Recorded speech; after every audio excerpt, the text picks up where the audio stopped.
Hey guys, it's me, RavingSaint, and this is another replay of World of Warships. This is a different video. I was quite excited to see this one. I'm not the one who is going to be the star of this video, even though it's going to be taken from my perspective. This is a video on how to destroyer the basics. There is a lot of good destroyer play, a lot of good destroyer team play in this video. So, and I mean, he did a much better job than I ever would have done in a destroyer.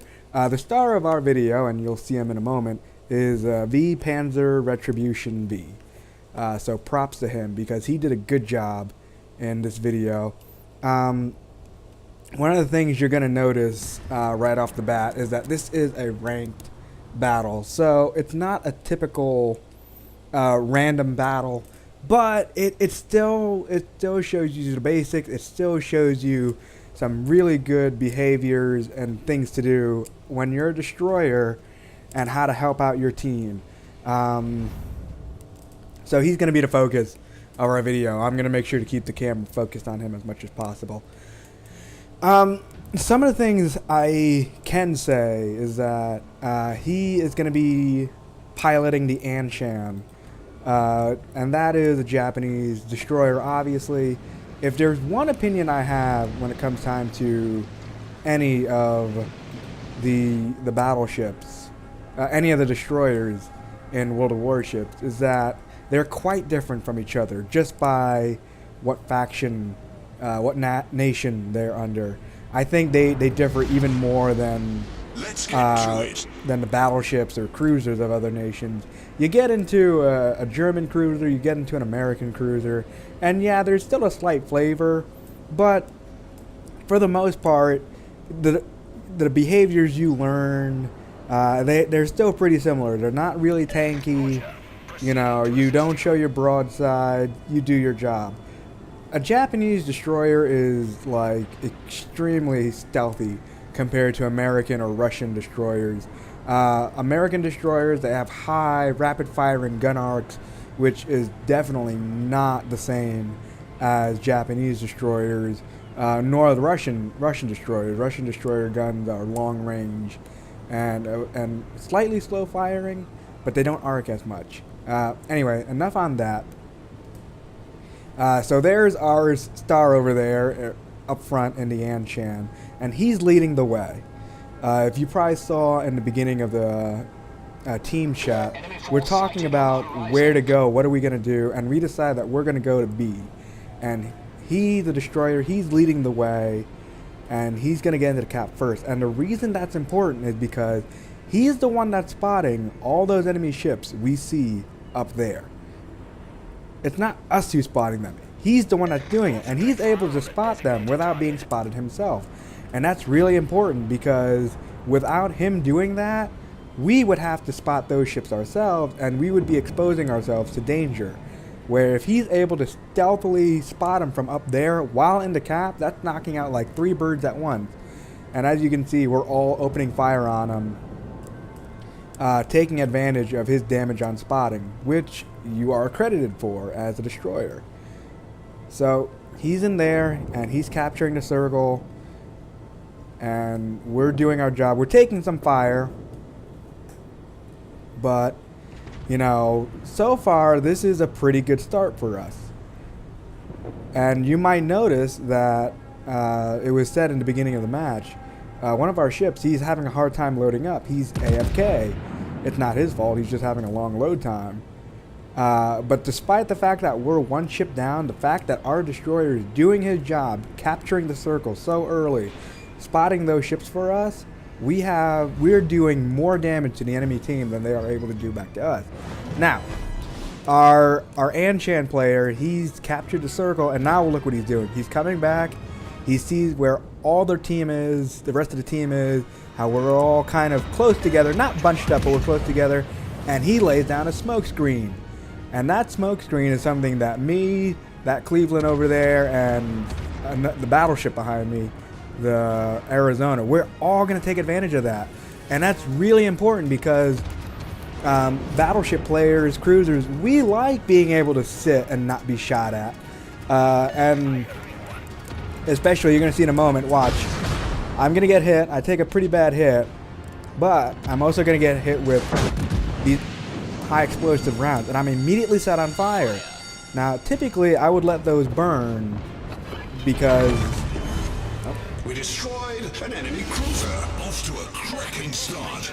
Thank you, thank you. Alright, typically I would let those fires burn because you don't want to blow your damage control as a battleship player so soon. But because I'm in that smoke screen, because I'm in the smoke screen that our destroyer player laid down, I feel confident enough to just use that damage control and not get any return fire because I am being included in that guy's smoke. And look at him. He's, being a badass, just sitting there, being useful, being at a forward position. He's shielding us from the enemy destroyer. If the enemy destroyer comes in close, he's going to spot him for us. So we're not going to get caught off guard.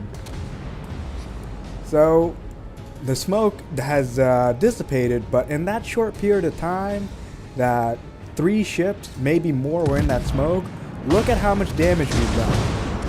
That New Mexico is on its last legs. We've taken out a cruiser earlier that was just, caught in a bad position. So this is an excellent start, and it's only now the enemy destroyer is doing that for the enemy team, but the damage is already done. There are 2 ships in the hole, and this is going to be really hard for them to recover from. And look, our Anshan's just sitting there. I mean, he's being useful, not doing anything. It's not that he's not doing nothing. He's still spotting for us, and it's really passive play, but it shows you the difference between playing a cruiser and a battleship. So, but look, he's going to swing into action again. He's up to something. But we're still duking it out while he's still being our forward observer, and that's when he bumps into the enemy destroyer. Now, this is a really bad situation for both of them. They've exposed each other right in front of the guns of both enemy teams. So, our Anshan player, he immediately disengages. He's done his job. He spotted the enemy destroyer, and you can't afford to lose him. So, he disengages. He doesn't fire his gun, because that would expose him even more. So, while he runs off and disengages, comes back into cover, let's talk about what I just mentioned about firing your guns. When you fire your guns, your detection radius goes out the full circle of your gun range, and you're highlighted for the next 20 seconds. So even if you stop firing your guns, your detection radius is still at the full bloom of your gun radius, which means that you are that much easily detected. If you're a destroyer and you're looking to disengage and get out of trouble as quick as possible, don't fire your guns unless you absolutely have no choice. By keeping his gun silent, he was able to just bump into the enemy destroyer, spot him for just a second, and then get out of there and not have any more attention. The attention now focuses back on us, the battleships, which is exactly how it should be played. He disengages, he swings around, and he's coming back to help us. Watch and see what he does. Because this is really cool. He lays down another smoke screen. And what's crazy is that Japanese destroyers, they don't even have like the longest amount of smoke time. They can only lay so much smoke. Russian and American destroyers, they can lay down even more smoke than a Japanese destroyer can. So, I mean, just look at that. He just being an absolute team player, laying down that smoke for the Arizona, dodging those torps like a boss, but smoking up that Arizona. Now, this might seem like laying down all that smoke. Even if I wasn't here, even if I wasn't taking advantage of the smoke, it still did so much help. Because did you notice that Arizona's health? He had just a fraction of his health left, but because he was able to get that smoke and have that smoke protect him, he was able to get back almost a quarter of his health. And that's a quarter of a health for a battleship is way more than a destroyer. It's probably more than some cruisers, So that is extremely key. That was really good play. And that's letting us keep more of our players, more of our ships, more of our firepower in play as long as possible. Another thing to notice with what our Anshan is doing is he's telling us, the ship's taking advantage of smoke, he's telling us how much smoke time is left before the smoke dissipates. I think that's an option you have to enable on your options screen, but it's still great, it's still amazing to have, and it helps you communicate with your team. It lets, if your other teammates are paying attention, it lets them know how much longer they have before they have to disengage or get moving. So we're getting out of here. Now watch. The battleships, we're moving away. We've pretty much secured B. The game is pretty much secured, but you know, we don't want to leave that up for chance. So the battleships are going one direction, we're leading the way, and he joins us. He's keeping an eye on what we're doing. He's still acting as our forward spotting position. So I mean, he didn't just do his job in the beginning or in the middle of the game. He's done his job throughout the whole team, throughout the whole game time. So that's amazing.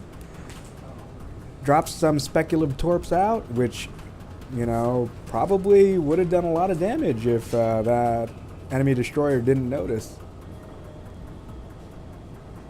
It's okay, especially if you're a Japanese destroyer, to drop, you know, not all your torps, but just drop some speculative torps, because you never know who you're going to hit. Just because you can't see the enemy doesn't mean that they're not there, especially around the corners of islands and all that other stuff. So especially at smoke, if you see a smoke screen and you have the chance without exposing yourself, drop torps into it. That's almost like a free kill.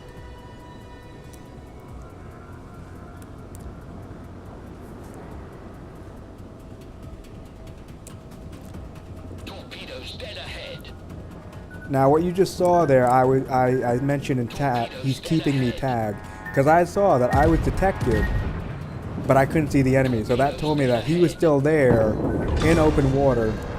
We destroyed their destroyer. I knew he had to be out there in open water. He wasn't hiding behind the island, he was in open water detecting me. So I communicated that with the team, and our Anshan was able to take advantage of it. He was going to move in from an unexpected direction, but just because our destroyer is doing that doesn't mean the enemy destroyer can't do that either. So it's important to work in tandem and keep an eye on where your destroyer is, and if you're a destroyer, it's important to keep an eye on where the rest of your team is, so you can work together and keep your guns pointed. So here we are, we're going to cap again. We're going to go for a late game cap just to make sure we're still winning and keeping the momentum going. We destroyed an enemy cruiser. And despite all of that, he comes in and he lays down another smoke screen to help to make sure that we capture this and keep me occluded. Guys, this is really good destroyer team play. I gave this guy a compliment at the end of the match, because I mean, this is extremely stellar destroyer team play work. I don't know if I could have done a better example myself personally. So I was happy to share that with you guys. I hope you learned something from that. RavingSaint out.